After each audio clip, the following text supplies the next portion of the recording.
Hello and welcome to the latest edition of Citrus Insights from our offices in Sevenoaks. What a 10 days it's been. We've had Rachel Reeves, the first female Chancellor of the Exchequer, delivering the first Labour budget for over 14 years. And we now know that Donald Trump is the president-elect for the USA, the 47th president, having been the 45th president. And there's just so much going on around the world. So from an investor perspective, how are investors supposed to unpick all of this noise and all of this news and work out what happens next? So in order to try and help us guide us through this today, I'm delighted to welcome Jonathan Raymond to Citrus Insights. For those of you that haven't heard from Jonathan before, Jonathan is an investment manager who looks after portfolios for a broad array of clients and their advisors. He joined Quilter Cheviot in 2013 and has had spells with large private banks, small startup wealth management firms, and has over 20 years experience. Sorry to age you, Jonathan, over 20 years experience, and sits on the asset allocation and investment funds committees, helping shape the Quilter Cheviot's investment strategy. He's completed a master's degree in economics. We're going to call on that today, having graduated with a first-class honours degree in economics from the University of Exeter, and has attained a chartered financial analyst designation in 2011, and is also a chartered member of the Chartered Institute of Securities and Investments. Wow, amazing. And I think this one's really, so a little bit more personal stuff for you, Jonathan. Married with 2 young children and originally from a Welsh farming family, perhaps very timely to be discussing something on the agricultural front, and regular returns to the farm to keep your hand in, and also enjoys regular numerous sporting activities, as well as having keen interests in economics, politics and current affairs. Wow. It sounds like you are just the right person to be guiding us through this, Jonathan. So thank you so much for joining us today. Richard, good to be here. Thank you very much. Now, I would like to start in the USA, to be fair, Jonathan, where I'm thinking about the last couple of years. So it feels like for me, whenever I've spoken to people and perhaps either fund managers, investment managers over the last few years, that the whole topic of the USA and investments has been, oh, USA is quite expensive in a number of companies. And yet the valuations still seem to keep increasing. They have the most staggering amount of government debt, as a lot of obviously a lot of countries do post-COVID. I think $36 trillion was the last I'd heard.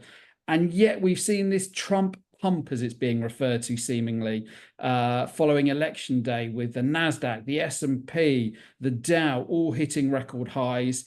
And yet Federal Reserve have reduced the key lending rate by 25 basis points. So there seems to be so much speculation around what Trump will be standing for, what he's going to do economically, and yet the dials don't seem that bad, and yet these valuations seem really high. So I think as an investor, I sit there going, wow.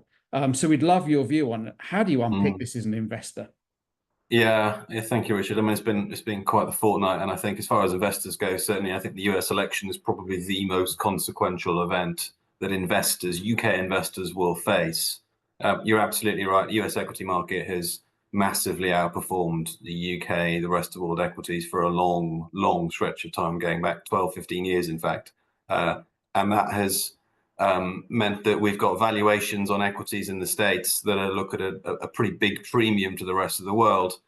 We've got a chart here, actually, that I'll just put up on the screen. US equities are trading at a valuation multiple on a forward basis of 22 times. That's the blue line here. Versus the rest of the world on about 13.5, 14 times. So yes, you're absolutely right. US equities are very expensive. The caveat to that, though, and you know, sometimes it's good to pay up, is that what we've had for the last 10, 15, 20 years is significantly faster profits growth in the US. So the blue line here shows earnings per share or profits, and how they've increased over time over the last 20, 22 years in the US, and compared that to the rest of the world. And you can see that earnings growth in the rest of the world has been pretty anemic, certainly by comparison, whereas in the US it's been significantly faster. And much of that is to do with the types of companies that they have in the US. 35% of the US equity market is technology. The Super Six, the Magnificent Seven, the Fantastic Five, whichever acronym you want to use today, you know, the Apples, the Microsofts, the Googles, the Nvidias, have all been phenomenal profit generating machines and continue to grow their profits at an enormous rate. The big three in the States, Apple, Microsoft, and Nvidia, are each bigger than the entire FTSE 100 in the UK. So that goes to show the kind of scale, and they're still growing, with the exception of Apple, which isn't growing quite as strongly. The others are still growing over 10% a year, 15 to 20% in some cases. So we have to balance off the risk that if you overpay for an asset, there's a risk that your returns are hampered, versus, well, if these companies can keep growing and keep growing at the rate that they have, particularly in a post-election Trump world where, the focus is going to be on making America great again, potentially, then there seems to be kind of no real reason why the US can't continue to perform well in going forward. Yeah, that's really helpful, Jonathan. And I suppose just listening to those last three names, the valuation seems staggering. It's really hard to grasp that when you think about kind of the wider markets like the FTSE in the UK. And the point about AI. So no doubt investors are hearing a lot about AI and how it will revolutionize certain industry sectors. And yet, as far as I know at the moment, from a profit perspective, there's not much being added to the bottom line profit from AI. Now, interestingly, so the last 3 to 6 months, and I've talked about how the equity markets performed, particularly the US market had a good day post-election. Now, in the last 3 to 6 months, a lot of the drivers of the US market has actually been everything else other than the Magnificent Seven. So the Magnificent Seven's had a little quieter time over the summer. Not quiet, they haven't done badly by any stretch, but the rest of the market in the US has almost caught up to those kind of top names. And part of those, I guess, investor concerns concerns isn't quite the right thing to say, but certainly investors are asking questions that Microsoft, Amazon, Google, Meta, Facebook are spending huge amounts of money in building data centers, infrastructure, big rooms full of servers. The AI generation is not, people think tech is kind of whizzy in the clouds and stuff around there. It's not actually. AI is about physical infrastructure. It's about sheds, buildings, power, and it's about chips, semiconductors, and servers. And some investors are beginning to question all these billions of dollars being spent building these data centers. Is there going to be a positive ROI, return on investment, for these applications over the forthcoming years? And that's really why those names have actually, in performance terms, not done a great deal in the last 3 to 6 months. And certainly the rest of the market has come through. The rest of the market, you think about the big sectors in the rest of the market will be financials and banks in particular. If there's one thing Trump has kind of nailed his colors to the mast on, it's deregulation.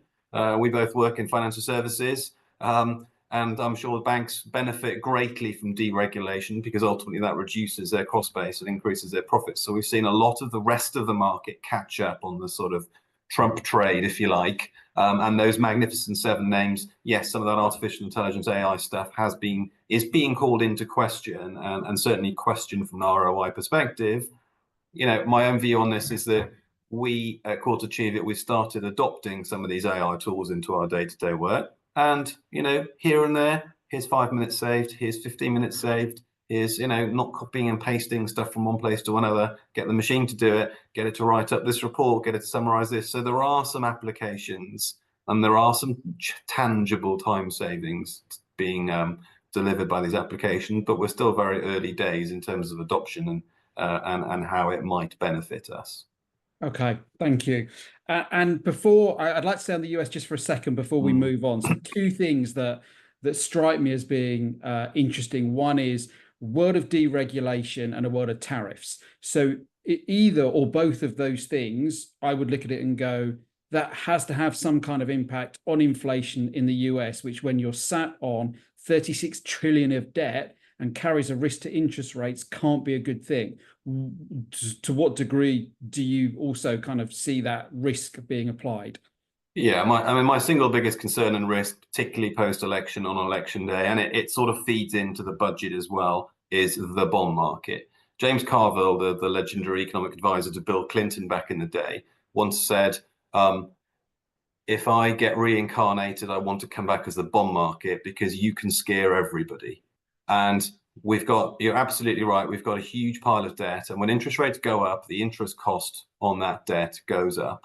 And Rachel Reeves and those in the Treasury will be sat there watching gilt yields, watching what's happening in the US Treasury market, watching is very closely, because if UK government bond yields, and we'll pull up a chart here actually of US and UK government bond yields, 10-year government bond yields, and we can see the blue line here is the UK and the US is in yellow, and we can see that in the last 3 to 6 months, that those yields have ticked up to 4.5%, which is pretty much as high as they've been at the top end of the recent range. Of course, if we go back a little bit further, UK government bond yields were a lot lower, but you can clearly see that this is a concern for governments because, as you say, debt to GDP is very high, as this chart here gives. The UK debt to GDP is around 100%, US it's even higher and climbing. So the bond market really is kind of in control of the narrative a little bit.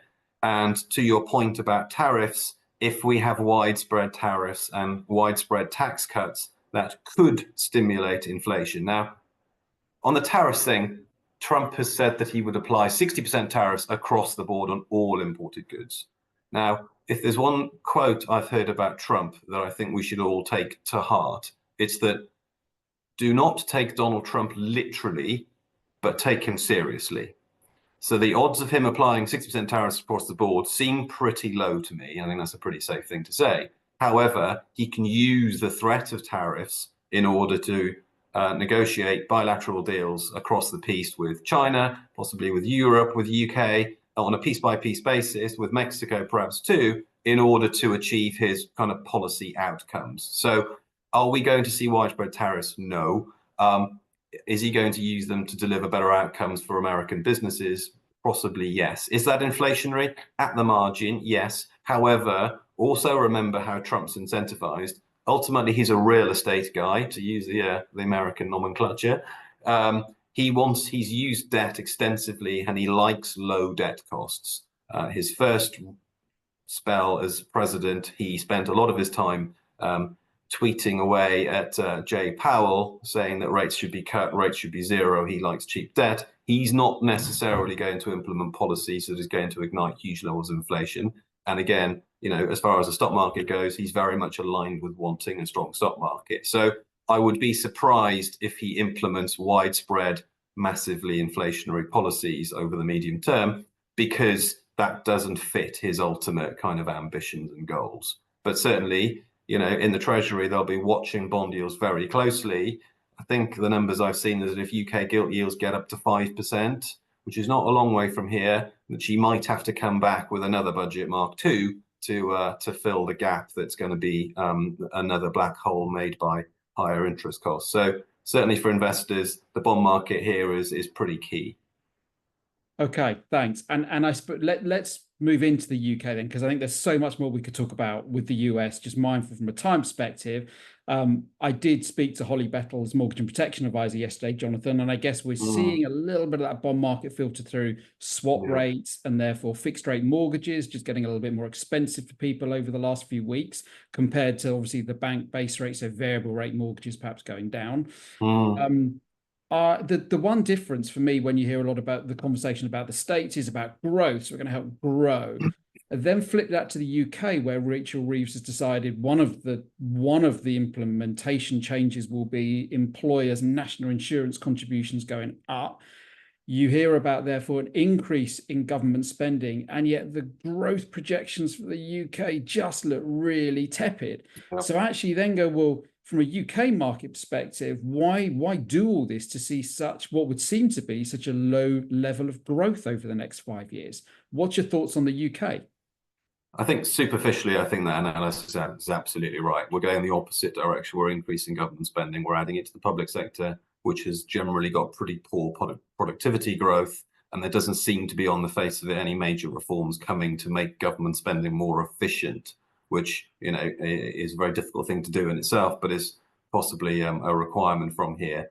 And growth in the UK is, as you say, forecast to be 1.5%, whereas in the US it's 2 to 3, if not a little bit higher. And we do need that growth. Now, the Labour Party did talk extensively pre-election about growth and reforms, and we have to grow the pie. And I don't think that they don't get it, but I think that some of the plans that they have, if we're going to have a sort of more glass half full view, planning reform, environmental regulation. There was the story last week about the £100 million that's been spent on a tunnel on HS2 to protect the bats. This sort of kind of expensive bureaucracy, if you like. It's a little bit early days to expect the Labour government to get a handle on it, if they do at all. But we do need to do that, because we do need to get the GDP up, to get the debt to GDP down, because the debt ain't coming down, because we're not returning to austerity. So that's pretty clear. Now, what is the bull case on the UK? Well, number one, everything's pretty cheap and everyone's already pretty down on it. And therefore, you can buy UK equities at 10, 12 times. You can buy small cap, high quality, decently growing companies on single digit price earnings ratios. If you hunt around, they're unloved, they're out of favor, and no one wants to buy them yet. But if other investors from across the world don't want to buy UK investors, what we're seeing is other companies and private equity companies are buying up UK listed companies, and we've had a huge rash of mergers and acquisitions, which goes to show that there are people out there who think that there's value in UK PLC. The other kind of modest amount of positivity, apart from the valuation argument, that I can apply to the UK is the household savings ratio. Now, these two lines on the chart here compares the UK savings rate, i.e. the proportion of money that households earn that they save rather than spend, in comparison to the US in yellow. Clearly in the pandemic, we can see that those lines spike because we couldn't do anything with our money. We couldn't go to the pub, we couldn't go on holiday, we couldn't do anything. So savings rates clearly went very high. But if we look at how that's panned out since the pandemic and since the reopening, in the UK in 2022, 2023, clearly we had the cost of living crisis, high inflation, that kind of scared the life out of households. And households became very, tightened the purse strings up significantly, whereas in the US, it sort of feels as though they've gone on an elongated party since the pandemic, and spending has been very high, travel has been very high, and that's why their economy has done strongly. Now, the bull case here on the UK is that now that we've got an election out of the way, and now that we've got a budget out of the way, and the budget has been a source of uncertainty for households over the last 3 months, according to the data, and we look at the GfK Consumer Confidence Survey was quite clear in that. The bull case is that now that's out of the way and everyone goes, oh, okay, things aren't quite as bad as they were. Inflation is sub 2%. Interest rates came down again yesterday modestly. Yes, mortgage rates have ticked up a little bit, but they've probably gone a little bit overpriced rate cuts next year. But still, they are certainly a lot lower than they were. It might be, trying to create some positivity, that households now start loosening the purse strings a little bit and start spending some of that accumulated savings. And we do see a kind of a little boost to the economy in the short to medium term. And it certainly felt like pre-election, the UK economy was on a little bit of an uptick and things were looking a little bit more positive. The election, the budget, I think, has set that back a little bit. Certainly, if you're the Prime Minister and you stand up and you say things are going to get worse before they get better, and the doomerism from our Chancellor, then you're not going to get people rushing out and booking expensive holidays and buying new furniture.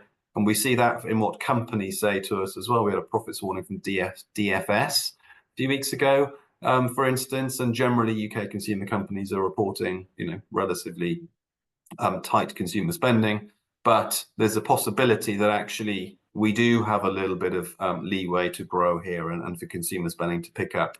And actually, if the property market to pick up a little bit, which is all additive to GDP. So, between cheap valuations, very, very lowly expectations, and high household savings with a possibility that those fall, we could see a little burst from the UK economy here in the next 6 to 12 months. But I totally agree. Some of the long-term structural stuff in terms of supply side productivity, growth potential, we really do need to see some of those coming through. Thanks, Jonathan. And just listening to you, actually, one of the things that strikes me is, and I reflect on everything I've heard over the last couple of weeks, and it is interesting how just the way things are said can influence how people feel. So your point around, kind of a lot of the government initial conversation was about, well, look what we've been left. And you look at the US and kind of the positivity around how we're going to keep growing, and how that makes people feel. So it's interesting. It's really good to have the chance to dig under the surface of this with you and kind of go, well, actually, what do the numbers look like? And that can paint a really interesting picture. So as as a investor, if I'm listening to what you're saying and going, okay, that sounds really interesting, but yeah, I think that's my advisor's job or the fund manager's job, and I find it interesting, but I want to let someone who's really all over this do. How do I take what I'm hearing and feel that I'm in control of what I'm doing? Well, I think the really good news for investors today, and be having conversations with their advisors, is that investors have got choice today. So if we think back about UK government bond yields or savings rates, if we go back pre-2022, government bonds were yielding 1%. You could buy the bonds of the likes of National Grid or HSBC, high quality corporate bonds. You get 2% a year. It's not particularly attractive in the world that we're supposed to have 2% inflation, not least 12% inflation. So investors kind of had to go out the risk curve. They had to go and buy equities or commercial property or gold or cryptocurrency or whatever it was, because cash and bonds and those low risk assets, because of that low interest rate world, were not going to cut the mustard. So, a cautious investor who might want a 3, 4, 5% a year return, just a little beat inflation, take a little bit of income, buying bonds as historically they would have done, just wasn't going to satisfy their objectives. The world is totally different today. You can get relatively safe yield. If you buy a UK 10-year government bond, you're going to get 4.5% a year for the next 10 years and get your money back at the end. And the UK government don't default on their debt. They do pay you back. You've got no credit risk as such. The risk is inflation, and if inflation kicks up again and takes off. But if we assume that central banks do their job and inflation averages 2, maybe 3% over the next 5 to 10 years, you are getting a positive real return on UK government bonds. If you instead go and buy those bonds of HSBC, National Grid, as I mentioned, you're getting 5.5%, 6% a year. So all of a sudden, bonds, very boring assets here, you're literally lending your money to someone and you're going to get that money back, subject to a little bit of credit risk with the likes of HSBC and some inflation risk. That seems pretty attractive. Yes, we expect the equity market over a 5 to 10 year period will produce better returns than that. 7, 8, 10% a year shouldn't be out of reach for some, a selection of good quality companies. But for those who want to take a somewhat less volatile approach and they don't want to worry about what the FTSE is doing today or what the Donald has said in the US and what the S&P 500 has done off the back of it, you don't need to stretch yourself to get relatively respectable returns. Modest isn't the right word. I think a 5% net return for a lot of clients would be is very achievable without taking the levels of equity risk. So I think those are the framing of the conversations. Yes, the great company of the world will continue to invest and grow and produce profits and rising share prices, but we don't necessarily need to go there now in the same way that we did 3 to 5 years ago. Brilliant, thank you. And I guess as an investor, if you're unsure as to how your investments are performing or structured or whatever it might be, talk to your advisor is always the message. Of course, yeah. Perfect. Jonathan, any final thoughts before we close off? No, I mean, it's been quite a fortnight, hasn't it? As you mentioned, elections, interest rate decisions. We had a rate decision in the US last night, and rather sadly, got my kids to bed early so I could watch the press conference. And we had half term as well. So for those parents out there who've been, juggling all that, well done. And we're set for hopefully a quieter period before Christmas. But it's certainly been fascinating and definitely a good time to take stock and review, how people's investments are looking and how portfolios are looking and go from there. Fabulous. Jonathan, thank you so much for throwing light on so much of the noise that we've heard over the last couple of weeks. Really appreciate you finding the time to join us. I've built in the questions that we've had in our conversation today, but hopefully if we do get more conversations on the back, questions on the back of this, you'll come back again at some point in the not too distant future and spend a bit more time with us. Of course, that would be a pleasure. Thank you, Richard. Perfect. That's it. Thank you so much for joining us on today's Citrus Insights. Take care and bye for now. We'll see you soon.